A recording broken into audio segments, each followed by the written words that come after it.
Buhay at pamaso Walang leksong aso Reng-reng Kapag ruay-ruay Kabeso ang inuayat niya Talim na tulog e mag-iak Talong pepeching song Isong pechong Lumay naman ang nalay Kabuhay na may mo At sa kapusilo Kabuhan na kapuso buksilo Hindi mo katiang kumita ang leo Madam na umlobe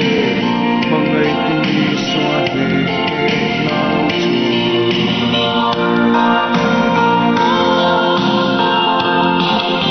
Oberanong tinatin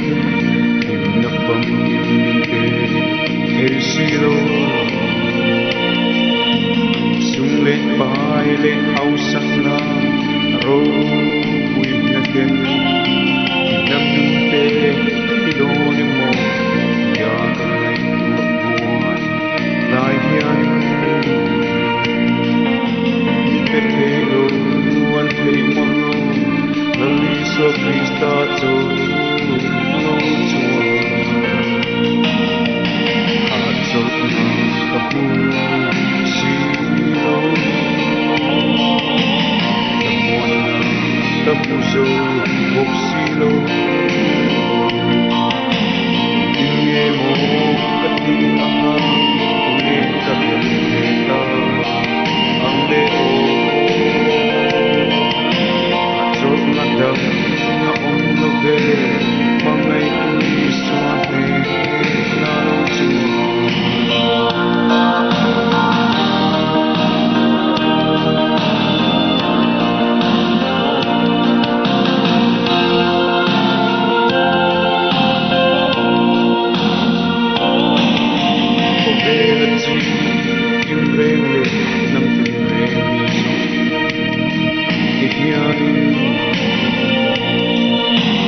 Namuan na atong na ang zong trina Mase ang chuak-chuak loge Lagiswa atok lo Ituane Kung ay nadyan Tilong om Isil bel sel sok